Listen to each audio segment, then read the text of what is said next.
मित्रांनो, तुमचं पुन्हा एकदा GB स्टोरी टेलर या यूट्यूब चॅनलवर स्वागत आहे.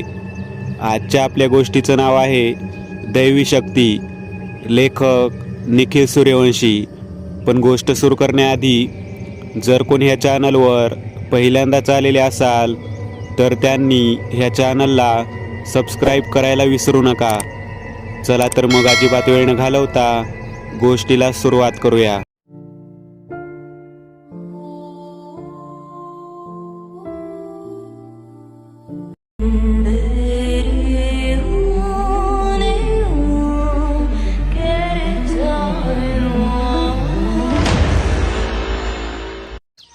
ही कथा आहे पुण्यामध्ये एकाच ऑफिसमध्ये काम करणाऱ्या 5 मित्रमैत्रिणींची.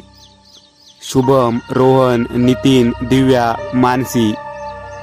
जवळपास 2 वर्ष हे एकत्रच एकाच विभागात काम करत असल्याने एकमेकांसोबत चांगली गट्टी जमलेली होती. शुभम हा तसा हुशार मुलगा, पण लवकर टेन्शनमध्ये येणारा. रोहन हा धाडसी आणि बिनधास्त. नितीन हा शांत, स्वतःमध्येच रमणारा, पण यांच्यामधला एक झालेला. दिव्या ही दिसायला सुंदर आणि बडबडी, पण थोडी भित्री मुलगी. मानसी ही खूप गोड मुलगी होती, पण तितकीच आगाव आणि धाडसी. असे हे 5 जण नेहमी सोबत असायचे, सेलिब्रेशन पासून प्रॉब्लेम्स पर्यंत. पण म्हणतात ना, आयुष्यात असे काही प्रसंग घडतात की जे कायम लक्षात राहतात. आपल्या कथानकाला इथूनच प्रारंभ होतो. डिसेंबर महिन्याचे दिवस चालू होते. ऑफिसला सलग 4 दिवसाची सुट्टी होती. एकदा दुपारी सर्व सोबत कॅन्टीनमध्ये जेवत होते तेव्हा शुभम म्हणाला, 4 दिवस सुट्टी आहे, सगळे कुठेतरी शांतपणे ॲडव्हेंचरस जागी फिरायला जायचं का? सगळ्यांना रोहनची कल्पना पटली. आता कुठं जायचं हे ठरायचं होतं. रोहनच्या मनात होतं, रायगड जिल्ह्यात बराचसा डोंगराळ आणि शांत असा भाग आहे. तिथे नक्कीच एखादा चांगला बंगला किंवा घर मिळेल. त्यांनी सर्वांनी इंटरनेटवर शोध मोहीम हाती घेतली. शोधताना एक जुना बंगला त्यांना सापडला. त्या घराचे काही फोटो देखील होते. त्यावरून तो फार जुना असावा असे वाटत होते.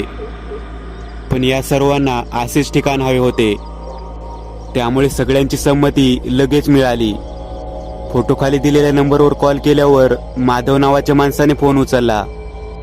त्यांनी त्यांच्याकडे बंगल्याच्या संदर्भात चौकशी केली तेव्हा समजले तो एक एजंट आहे. त्याने पैसे कमी सांगितले, त्यामुळे सर्वांनी तिथेच होकार कळवला.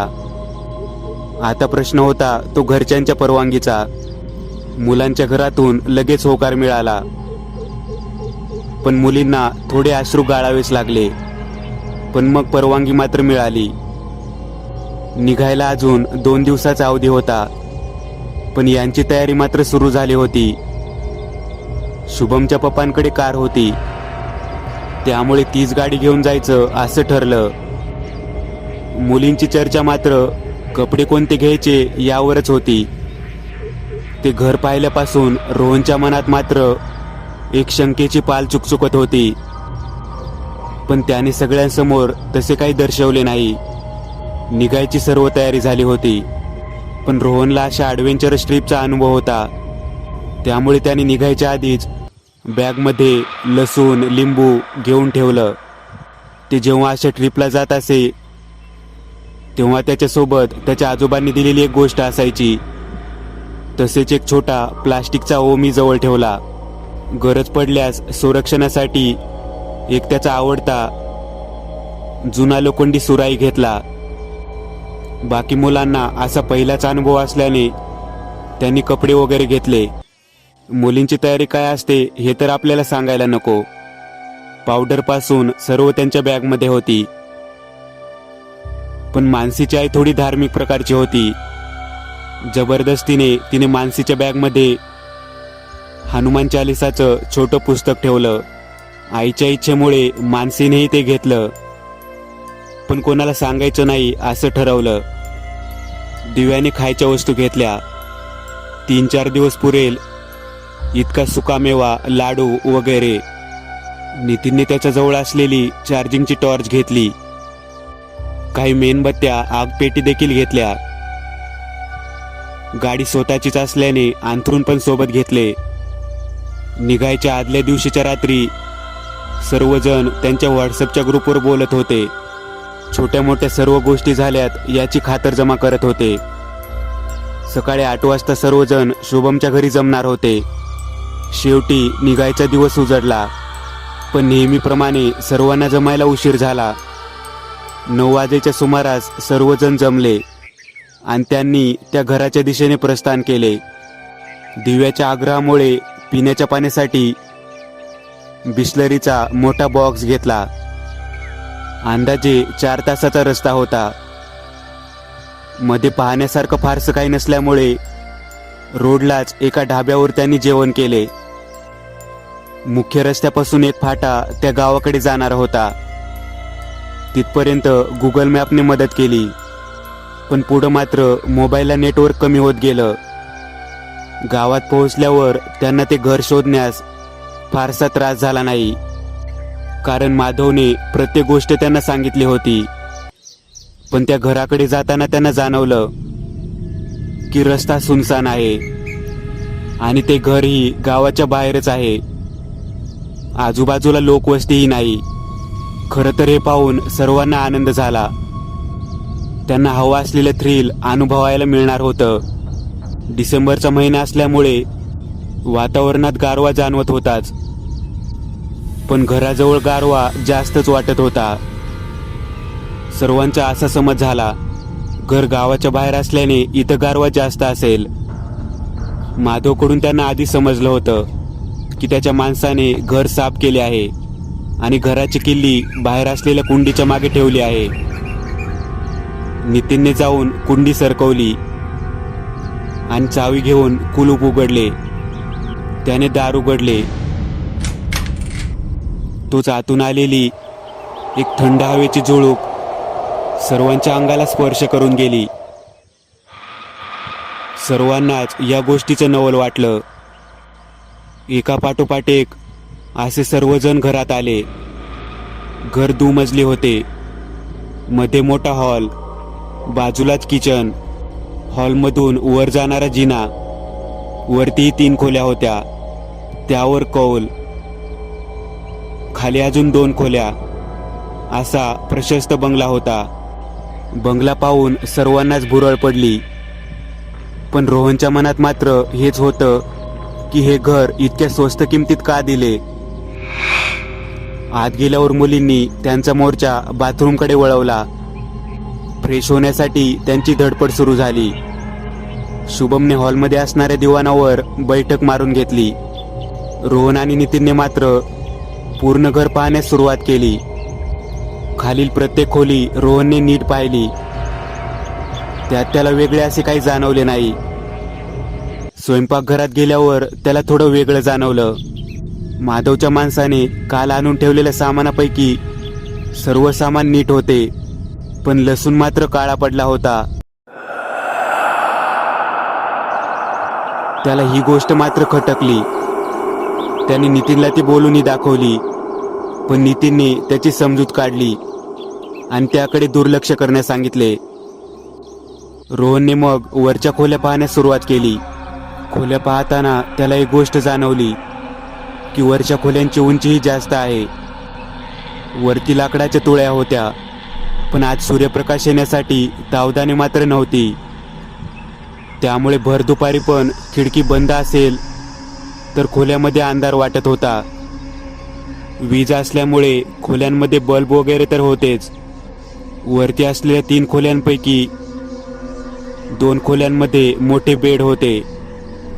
त्यामुळे त्याने ठरवलं की एका खोलीत ते 3 झोपतील आणि दुसऱ्या खोलीमध्ये दिव्या आणि मानसी. तिसऱ्या खोलीचा दरवाजा मात्र लवकर उघडत नव्हता. असं वाटत होतं की कोणीतरी तो आतून पकडला आहे. पण रोहनने ताकदीने तो दरवाजा उघडला. काहीतरी कुबट वास त्यांच्या नाकात गेला. माधवच्या माणसाने ही रूम साफ नव्हती केलेली, त्यामुळे त्या खोलीमधली घाण पाहूनच समजत होतं हे घर किती काळ बंद असावं. सर्वत्र जाळ्या लागल्या होत्या. त्याने वर पाहिलं. तिथल्या एका तुळईला दोरीचा काही भाग लटकलेला दिसला. तो देखील जाळ्या लागून काळा पडलेला. त्या रूममध्ये त्याला एक विचित्र गोष्ट जाणवली. त्या रूमच्या खिडक्या लाकडाच्या फळ्या मारून बंद केलेल्या होत्या. पूर्ण घर पाहताना त्याला एकही देवाचा फोटो आढळला नाही. त्याला ही गोष्ट पण खटकली. त्याच्या मनात अनेक विचारांचे काहूर माजले होते, पण बाकीच्यांचे मात्र याकडे काही लक्ष नव्हते. रोहन ती रूम पाहत असताना त्याला खालून एक किंकाळी ऐकू आली. तो धावत खाली गेला तर त्याने पाहिले मानसी बाथरूम मधून पळत बाहेर आली होती आणि बाथरूमकडे बोट दाखवत होती. शुभम त्याकडे पाहत होता. नितीन तिथं आला होता. रोहनने बाथरूम मध्ये पाहिले तर तिथे एक मोठी पाल पडली होती. हे पाहून रोहनला हसू आले. त्याने झाडूने ती पाल मारली आणि बाहेर टाकून दिली. सर्वजण मानसीला चिडवत होते, पण रोहन मात्र शांत होता, कारण घरात असलेला असा पालीचा वावर त्याच्या शंकेत भर घालत होता. सर्वजण फ्रेश झाले तोपर्यंत संध्याकाळ झाली. किचनमध्ये थोडेफार सामान असल्याने दिव्या आणि मानसीने सर्वांसाठी चहा केला. चहा आणि सोबत असलेली बिस्किट घेऊन सर्वांची मैफिल हॉलमध्ये भरली. गप्पा, मजा, चिडवणे यात रात्र कधी झाली कळलंच नाही. दिवसभर असं खाणं झाल्यामुळे कोणाला फारशी भूक नव्हती. तरीही सोबत आणलेला थोडा सुकामेवा खाल्ला आणि झोपायची तयारी सुरू केली. रोहनने आधीच ठरवलं होतं कोण कुठे झोपणार ते.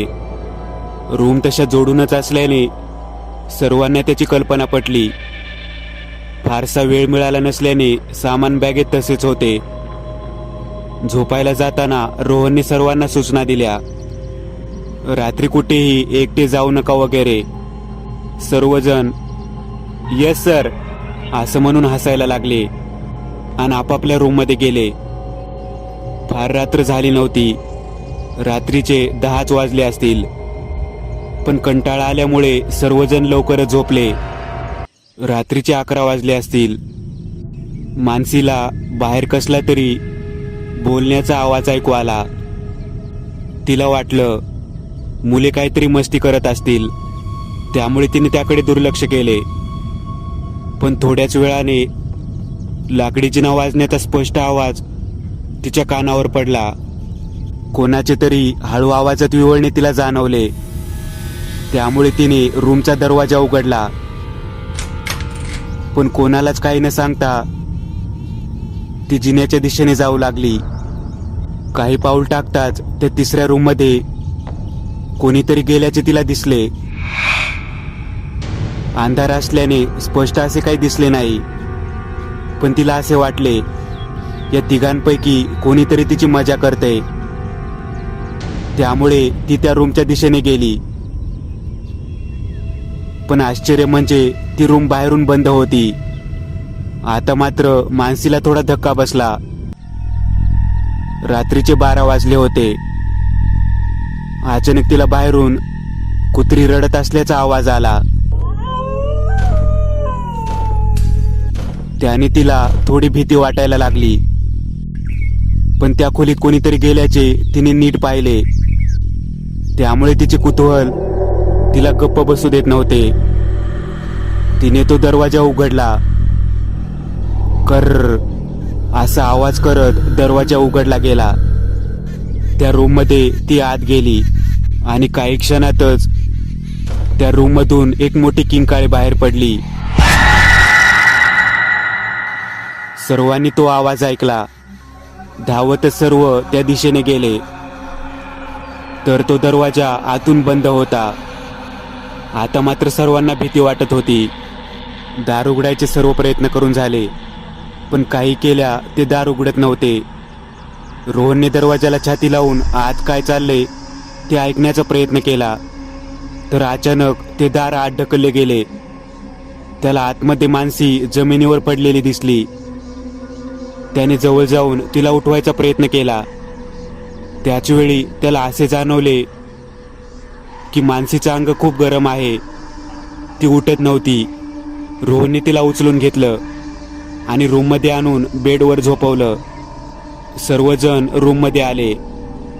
मानसी त्या अवस्थेत पण बडबडत होती, मला जाऊ दे. तिच्या तोंडावर पाणी मारलं असता तिला थोडी शुद्ध आली, पण अंग मात्र गरम होतं. तिचा सुंदर चेहरा कोमेजलेला वाटत होता. सर्वांचा असा समज झाला की दिवसभर ताण असल्यामुळे तिला असं झालं असावं. पण रोहनला मात्र खूप काळजी वाटत होती.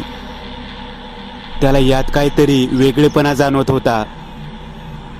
पण त्याने काही न बोलता मानसीला झोपवले आणि सगळे पुन्हा झोपायला गेले. पण त्यांना काहीच अंदाज नव्हता, आता जे झालं ते फक्त सुरुवात होती. पुढे त्यांच्या समोर काय मांडून ठेवले. त्या घरात जी काही शक्ती होती तिने तिच्या अस्तित्वाचा थोडासा पुरावाच दिला होता. त्याच रात्री 3 वाजता मानसी उठून बाहेर जायला लागली. झोपेतच चालत असावी असं वाटत होतं. दिव्याने तिला बाहेर जाताना पाहिलं. दारातच तिने मानसीच्या खांद्यावर हात ठेवला. मानसीने मागे वळून तिला एक धक्का दिला. दिव्या लांब जाऊन पडली. कसं बसं उठत तिने सर्वांना आवाज दिला, पण तिला असं जाणवलं की तिचा आवाज बाहेर येतच नाहीये. तिला भीतीने घाम फुटला. मानसी तोपर्यंत बाहेर गेली होती. कसं बसं जाऊन तिने मुलांच्या रूमचे दार वाजवलं. शुभमने दार उघडलं. तिची अवस्था पाहून तो देखील घाबरला. त्याने बाकीच्यांना उठवलं. दिव्याने घडला प्रकार सांगितला. सर्वजण रूम बाहेर आले. बल्ब लावायचा प्रयत्न केला तेव्हा त्यांना कळले की बंगल्यातली वीज गेली आहे. अंधारात चाच पडत नितीनने त्याच्याजवळ असलेली बॅटरी चालू केली. मोबाईलला असलेल्या फ्लॅशच्या उजेडात मानसीचा शोध चालू होता. सर्वजण त्या बंद रूमकडे वळले. यावेळीही दारातून बंद होते. यावेळी तसेच घडले. रोहनने आवाज ऐकण्याचा प्रयत्न केला आणि दार उघडले. पण यावेळी जे दृश्य होते ते भयानक होते. त्या रूमला असलेल्या तुळईवर मानसी बसली होती. एकटक कोणाकडे तरी पाहत होती. इतक्यावरती कशी गेली यासोबत अनेक प्रश्न सगळ्यांना पडले. रोहन आत जाताच सर्व आत आले, पण त्याच वेळी कोणीतरी बाहेरून दार लावून घेतले आणि सर्वांच्या कानावर बाईच्या हसण्याचा आवाज पडला. क्रूर विक्षिप्त असे हसणे होते ते. सर्वांनाच आता खूप भीती वाटत होती. काय चाललंय हे समजायच्या आतच दिव्या जोरात खाली पडली. कोणीतरी तिला ढकलले होते. रोहनच्या हातातील मोबाईल वगळता सर्व टॉर्च बंद झाल्या. रूममध्ये एका पुरुषाचा रडण्याचा आवाज ऐकू आला. त्या दिशेने रोहनने मोबाईल वळवला. एक आकृती तिथून सरकल्याचे दिसले. दिव्या नितीनच्या आधाराने उभी होती. मानसी मात्र अजून वरच होती. रोहनने तिला अनेक हाक दिल्या, पण ती काहीच ऐकत नव्हती. रोहन पुढे झाला. अचानक मानसी त्या तुळईवर उभी राहिली. तिने नजर रोखून रोहनकडे पाहिले. तिचे डोळे लाल झाले होते. ती म्हणाली, माझी आई ही. शुभम देखील पुढे आला होता. त्याच्या कानावर जो आवाज पडला तो मानसीचा नव्हताच. रोहनने हिम्मत करून विचारलं, कोण आहेस तू? मानसी रडायला लागली. पुन्हा विचित्र हसायला लागली आणि म्हणाली, ही माझी आहे. इथून जायचा प्रयत्न कराल तर हिला गमावून बसाल. कोणी घरातून बाहेर जाणार नाही किंवा बाहेर कोणाला काही बोलणार नाही. इतके बोलून मानसी खाली पडली. रोहनने तिला कसंबसं पकडलं. दार आपोआप उघडले. आता मात्र रोहनला कळले, त्याला वाटत होतं ते खरं होतं. या बंगल्यात वाईट शक्तींचा वास आहे. रोहनने मानसीला सर्वांसोबत बाहेर पाठवले. त्याच वेळी समोरील भिंतीवर लिहिलं होतं, तुम्हा कोणाला मी या घरातून बाहेर जाऊ नाही देणार. हळूहळू सकाळ झाली, पण सर्वांच्या मनात रात्री घडलेली घटनाच होती. मानसीला पण सकाळी जाग आली. शुभम आणि नितीनने बॅग आवरायला घेतली. लगेच निघायचं असे ते बोलत होते, पण रोहनने त्यांना समजावले, आपण आता या शक्तींच्या घेऱ्यात सापडलो आहे. ते सहज जाऊ नाही देणार. नितीनने बाहेर जायचा प्रयत्न केला, पण घराचे दार आपोआप बंद झाले.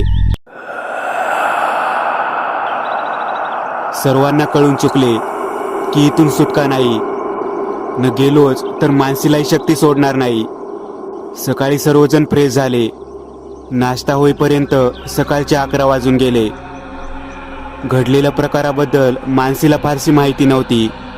सर्वजण हॉलमध्ये बसले, पण शांत होते.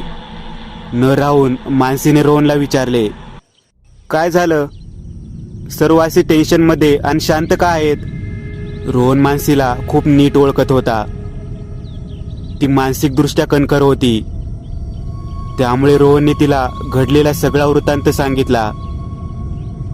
ती थोडा वेळ गप्प राहिली. रोहन जवळ येऊन म्हणाली, मला या सर्वातून बाहेर पडायचंय. मी माझ्या बाजूने पूर्ण प्रयत्न करेन, पण आपण काहीतरी केलं पाहिजे, नाहीतर ही वाईट शक्ती आपल्याला सोडणार नाहीत. रोहनलाही तिचं म्हणणं पटलं. तो म्हणाला, या शक्तींचा सामना करण्याशिवाय गत्यंतर नाही. पण दिव्या खूप घाबरलेली होती. ती म्हणाली, आपण साधी लोक आहोत, या शक्तींचा सामना कसा करणार?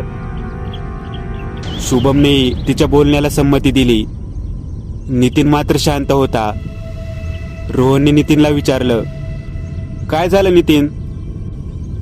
त्यावर तो बोलला, आपण जर असेच गप्प बसलो तर आपण जिवंत बाहेर जाणार नाही. प्रयत्न करून तर पाहू. नितीनचे म्हणणं मात्र सर्वांना पटलं. रोहन म्हणाला, आपण भूताशी नक्कीच लढू शकतो. फक्त आपल्याला माहीत पाहिजे आपला सामना कोणाशी आहे. ही भूतं नक्कीच शक्तिशाली आहेत. त्यांनी पहिल्याच रात्री आपल्यावर हल्ला केला. आता आपण रात्री घडलेला प्रसंग नीट आठवूया. त्यातून काहीतरी नक्की कळेल त्यांच्याबद्दल. नितीन बोलला, मला असं वाटतं या घरात 2 आत्मे आहेत. आपल्याला एका बाईचा आणि पुरुषाचा दोघांचा आवाज ऐकू आलाय. करेक्ट. रोहन बोलला, जो कुणी आत्मा मानसीच्या शरीरात होता तो पुरुषाचा असावा, कारण आवाजही तसाच होता. शुभम बोलला, त्यांची शक्ती त्या एका रूममध्ये जास्त असावी. ती रूम देखील साफ केलेली नव्हती. नितीन शांत होता, पण विचार करून तो बोलला, रोहन, ते दार दोन्ही वेळेस आपल्याला उघडत नव्हतं. पण जसा तू त्या दाराजवळ गेलास, दोन्ही वेळा ते दार आपोआप उघडलं. काहीतरी वेगळं नाही वाटत तुला हे? हा विचार तर मी केलाच नाही. रोहन म्हणाला, पण काय असेल हे? शुभम बोलला, रोहनला सवय होती. तो गळ्यातल्या चेन सोबत कायम खेळत असायचा. दिव्या रोहन जवळ आली आणि त्याची चेन बाहेर काढली, तर त्या चेनला गणपती बाप्पांचा पेडेंट होता. ते पाहून सगळ्यांच्या डोक्यात प्रकाश पडला. दरवाजाला गणपतीचा स्पर्श झाल्यामुळे दार उघडत होते. नितीन रोहनला बोलला, तुझ्याजवळ गणपती बाप्पा होते, त्यामुळे तू दार उघडू शकलास. आपण देवाच्या शक्तीने या आत्म्यांशी नक्कीच लढू. त्यांचे बोलणं होईपर्यंत दुपार झाली होती. सर्वांनी थोडंसं जेवण करून घेतलं. नंतर पुन्हा बैठक बसली. मानसीला थोडा थकवा वाटत होता. ती तिथेच झोपून गेली, पण बाकी सर्वांचा विचार चालू होता. रोहन बोलला, या आत्म्याची ताकद दिवसा खूप कमी होते. आपल्याला त्यांनी दिवसा असा त्रास नाही दिलेला. आपल्याला जर त्यांच्याशी लढायचंय तर त्यांच्याबद्दल पूर्ण माहिती असणं गरजेचं आहे. पण आपल्याला माहीत नाही हे कोण आहेत, आपल्याला का त्रास देत आहेत. आपण आज पूर्ण घर नीट पाहूया, कुठे काय मिळतंय का. या घरात नक्कीच काहीतरी मिळेल. त्यांनी खोल्या वाटून घेतल्या. पूर्ण घरात त्यांनी शोधायचं ठरवलं. रोहनला आता त्या पडलेल्या सर्व प्रश्नांचा उलगडा होत होता. या घरात देवाचा एकही फोटो नाही. ती खोली अशी बंद का होती? पण त्याच्या मनात गणपती बाप्पांमुळे एक विश्वास होता. यातून आपण सर्वांना बाहेर काढू. सर्वजण इतर खोली पाहत होते. रोहन मात्र त्या खोलीमध्ये गेला. त्याने ती खोली नीट पाहण्यास सुरुवात केली. त्याची नजर नेहमी त्या वर अडकवलेल्या दोरीवर जात होती. दोरी आणि बंद केलेल्या खिडक्या आपोआप वगळता त्या खोलीमध्ये त्याला दुसरं काही आढळलं नाही. बाकी सर्वांनी पाहिलं पण काही मिळालं नाही. सूर्य मावळतीला आला होता. हळूहळू पुन्हा सर्वांच्या मनात रात्री झालेल्या घटनेच्या आठवणीने भीती दाटून येत होती. घरातील वीज आली होती, त्यामुळे थोडं बरं वाटत होतं. रात्री जेवण झाल्यावर रोहनने सर्वांना हॉलमध्ये बोलावलं. रात्री काय काय करायचं याचं त्याने नियोजन केलं. तो म्हणाला, आपण सगळे सोबत राहिलो तर जास्त ताकदीने त्यांचा मुकाबला करू शकू. त्यामुळे आज आपण एकाच रूममध्ये झोपूयात. ते आत्मे आज पण मानसीला त्रास देतीलच. आपल्याकडे त्यांच्याशी लढण्यासाठी काय आहे याचा आपण आढावा घेऊ. माझ्याजवळ लसूण लिंबू आहे, ज्यापासून असे आत्मे लांब राहतात. लोखंडालाही भूत घाबरतं असे मी ऐकले आहे, पण कितपत खरे आहे माहीत नाही. पण माझ्याजवळ चाकू आहे आणि महत्वाचं म्हणजे एक ओम आहे. मानसीच्या लक्षात आलं की तिच्याजवळ हनुमान चालीसा आहे. हे ऐकून रोहनला खूप बरं वाटलं. तो बोलला, आपल्याकडे इतक्या गोष्टी आहेत. आजची रात्र तरी आपण त्यांना यावर थोपवून ठेवायचा प्रयत्न करू. आज 2 जण जागे राहतील. बाकी झोपले की काही वेळाने ते दोघे झोपतील आणि दुसरे 2 जण जागे राहतील. काही झालं तरी कोणी एकटं बाहेर जायचं नाही. बेडवर दोन्ही मुली झोपतील.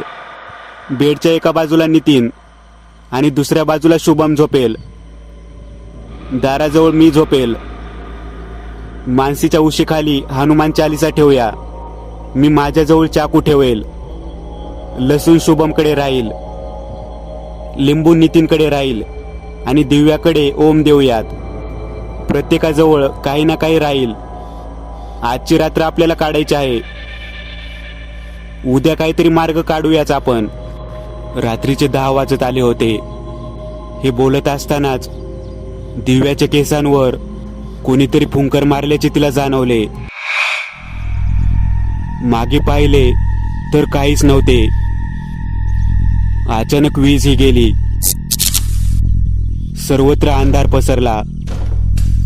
पुन्हा मोबाईलच्या प्रकाशात त्यांनी नितीनने आणलेली मोठी बॅटरी लावली. त्याचा उजेड पडताच हिरवी नऊवारी घातलेली एक बाई किचनमध्ये जाताना सर्वांनी पाहिली. रोहन धावतच तिच्या मागे गेला, पण आतमध्ये कोणी दिसले नाही. रोहनच्या अशा धाडसाने सर्व स्थिमित झाले.